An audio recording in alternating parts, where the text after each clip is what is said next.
नमस्कार मित्रों, ये कहानी कुछ इस तरह है। एक राजा का एक बेटा होता है। उसको देखने आए ब्राह्मण भविष्यवाणी करते हैं कि आपका बेटा या तो एक महान राजा बनेगा या एक महान धार्मिक इंसान। ये सुनकर राजा अपने बेटे को उन चीजों से दूर रखते हैं जो उसे धार्मिक बनाए। लेकिन उसे एक दिन पता चल ही जाता है जब वो नगर की यात्रा कर रहा होता है। बाद में वो घर छोड़ के भाग जाता है और एक महान धार्मिक नेता बन जाता है। जी हाँ दोस्तों, ये कोई और नहीं, गौतम बुद्धा ही है। तो चलिए आज के इस वीडियो में गौतम बुद्धा के बारे में थोड़ा डिटेल में जानने की कोशिश करें।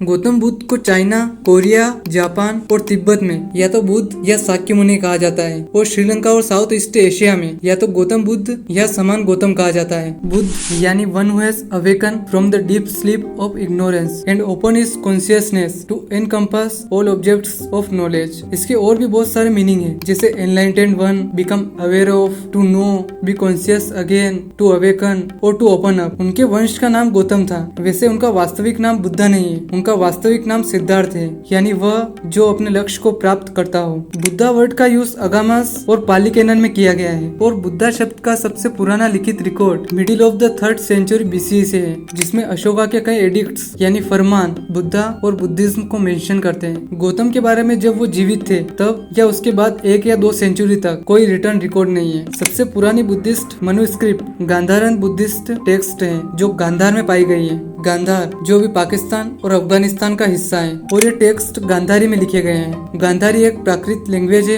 ये टेक्स्ट 1st सेंचुरी BCE से 3rd सेंचुरी CE तक के हैं। बुद्धा के जीवन के ऐतिहासिक तथ्यों के बारे में दावा करने वाले स्कॉलर्स संकोच करते हैं, लेकिन उनमें से ज्यादातर ये एक्सेप्ट करते हैं कि बुद्धा महाजनपद के दौरान सिखाते थे। महाजनपद 16 राज्य थे जो प्राचीन भारत में सेकेंड अर्बेनाइजेशन पीरियड के दौरान 6th से 4th सेंचुरी BCE तक एग्जिस्ट थे और मगध साम्राज्य के शासक बिंबिसार के शासनकाल के दौरान रहते थे और अजातशत्रु के शासनकाल के अर्ली ईयर्स के दौरान उनकी डेथ हो गई थी। अजातशत्रु जो कि बिंबिसार के बेटे थे। गौतम के बर्थ और डेथ की डेट अनसर्टेन है। चाइना, वियतनाम, कोरिया और जापान की बौद्ध परंपरा में बुद्धा की डेथ 949 BCE थी। इंडियन सोर्सेस और उनके चाइनीज और तिब्बतियन ट्रांसलेशंस में अशोक के राज्य अभिषेक से 180 साल पहले बुद्धा का जन्म हुआ था और अशोक के राज्य अभिषेक से 100 साल पहले उनकी मृत्यु हुई थी। ऐसी बहुत सारी अलग अलग डेट्स हैं और कुछ कह नहीं सकते कि बुद्धा की रियल डेट कौन सी है। बौद्ध परंपरा के अनुसार गौतम का जन्म लुम्बिनी में हुआ था जो अब नेपाल में है और वे कपिल वस्तु में पले बड़े थे। प्राचीन कपिल वस्तु का सटीक स्थान अननोन है। यह या तो उत्तर प्रदेश में या नेपाल में हो सकता है। मिड 3rd सेंचुरी BCE में सम्राट अशोक ने निर्धारित किया कि लुम्बिनी गौतम का जन्म स्थान था और इस तरह शिलालेख के साथ वहाँ एक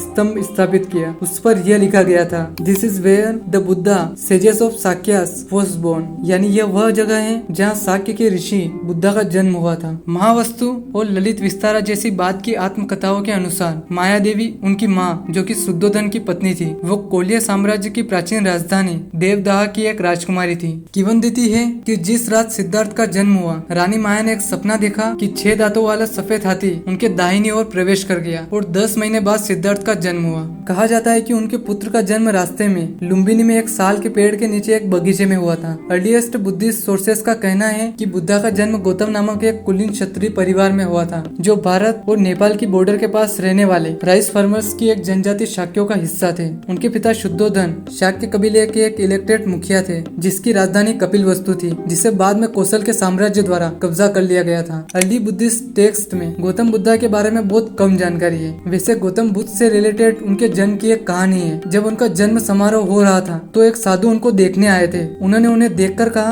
कि ये बच्चा एक दिन या तो एक महान चक्रवर्ती राजा बनेगा या एक महान धार्मिक नेता। उसके बाद शुद्धोधन ने 5वें दिन एक नामकरण समारोह आयोजित किया और 8 ब्राह्मण विद्वानों को भविष्यवाणी पढ़ने के लिए आमंत्रित किया, लेकिन सभी ने एक जैसी भविष्यवाणी की। गौतम की एक पत्नी थी जिसका नाम यशोधरा था और एक बेटा था जिसका नाम राहुल था। पौराणिक आत्मकथाएं यह भी कहानी बताती है कि कैसे गौतम ने पहली बार बाहरी दुनिया को देखने के लिए अपना महल छोड़ा और मानवीय पीड़ा से सामना होने पर वे कैसे शॉक्ड हो गए। इसमें गौतम के पिता उनको धार्मिक शिक्षाओं और मानवीय पीड़ा के ज्ञान से बचाते हैं ताकि वे एक महान धार्मिक नेता पिता के बजाय एक महान राजा बन सके। निदान कथा में कहा गया है कि गौतम ने एक बूढ़े व्यक्ति को देखा था। जब उनके सारथी चाणक्य ने उन्हें समझाया कि सभी लोग समय के साथ साथ बूढ़े हो जाते हैं। इसके बाद गौतम महल से आगे की ओर यात्राओं पर चले गए। इन पर उनका सामना एक रोगग्रस्त व्यक्ति, एक लाश और एक तपस्वी से हुआ, जिसने उन्हें इंस्पायर किया। इन चारों दृश्यों को देखने के कुछ ही समय बाद गौतम रात में उठे और उन्होंने अपनी दासियों को लाश जैसी पोजीशन में लेटे हुए देखा। इससे उनको झटका लगा। इन सभी चीजों को देखकर उन्होंने अपने पिता की इच्छा के विरुद्ध एक भटकते हुए तपस्वी का जीवन जीने के लिए आधी रात में महल छोड़ने का फैसला लिया। चाणक्य के साथ और अपने घोड़े कंटक की सवारी करते हुए गौतम अपने बेटे राहुल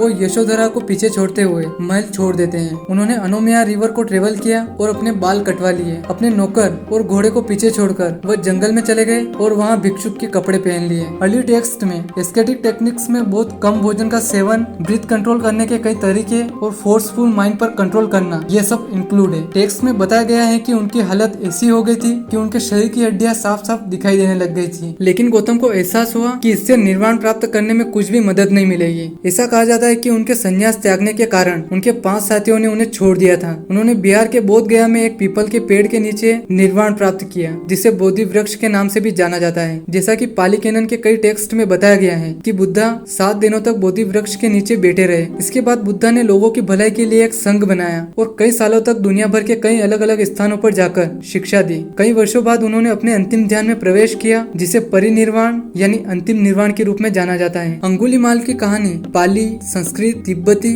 और चीनी भाषा के कई स्रोतों में पाई जाती है। अंगुलीमाल सावंती में एक बुद्धिमान युवक के रूप में बड़ा हुआ और अपनी पढ़ाई के दौरान अपने शिक्षक का पसंदीदा छात्र बन गया था। हालांकि ईर्ष्या के कारण साथी छात्रों ने उसे अपने शिक्षक के खिलाफ खड़ा कर दिया। अंगुलीमाल से छुटकारा पाने के प्रयास में शिक्षक उसे अपनी पढ़ाई पूरी करने के लिए 1000 लोगों की अलग अलग उंगलियां खोजने के लिए एक मिशन पर भेज देते हैं। इस मिशन को पूरा करने की कोशिश में अंगुलीमाल एक क्रूर डाकू बन जाता है, जिसने कई लोगों की हत्या कर दी और पूरे गांव को पलायन के लिए मजबूर कर दिया। अंततः राजा ने उसे पकड़ने के लिए एक सेना को भेजा। इस बीच अंगुलीमाल की मां ने हस्तक्षेप करने का प्रयास किया, जिससे लगभग उसके बेटे द्वारा उसे भी मार डाला गया। हालांकि बुद्ध इसे रोकने में सफल होते हैं और अंगुलीमाल को सही रास्ते पर लाने के लिए अपनी शक्ति और शिक्षाओं का उपयोग करते हैं और आखिरकार अंगुलीमाल बुद्ध का अनुयायी बन जाता है। एक और कहानी है, बुद्ध के समय में किशा गौतमी नाम की एक महिला रहती थी। उसने कम ही उम्र में शादी कर ली थी और एक बेटे को जन्म दिया। एक दिन बच्चा बीमार पड़ गया और कुछ ही समय बाद उसकी मृत्यु हो गई। किशा गौतमी अपने बेटे से बहुत प्यार करती थी और उसने यह मानने से इनकार कर दिया था कि उसका बेटा मर गया है। वह अपने बेटे के शव को अपने गांव ले गई और पूछा कि क्या कोई है जो उसके बेटे को वापस जीवन में ला सकता है। सभी गांव वालों ने देखा कि बेटा पहले ही मर चुका था और कुछ भी नहीं किया जा सकता था। उन्होंने उसे उसकी मृत्यु स्वीकार करने और अंतिम संस्कार की व्यवस्था करने की सलाह दी।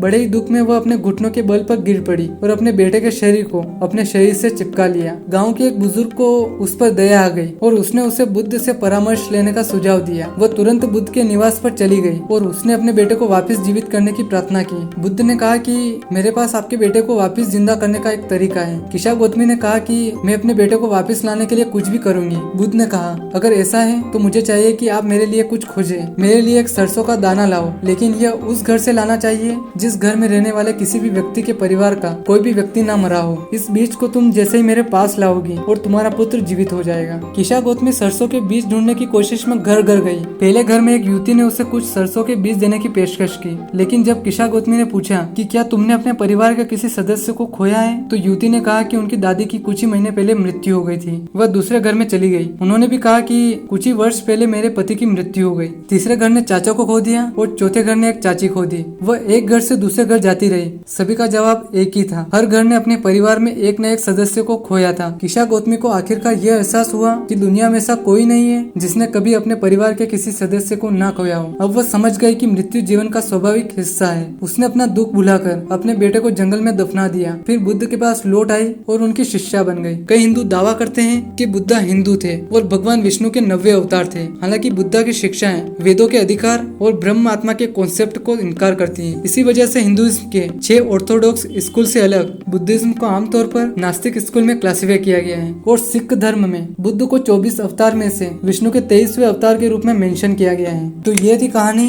गौतम बुद्धा की। आशा है ये वीडियो आपके लिए इंफॉर्मेटिव रहा होगा। बहुत बहुत धन्यवाद।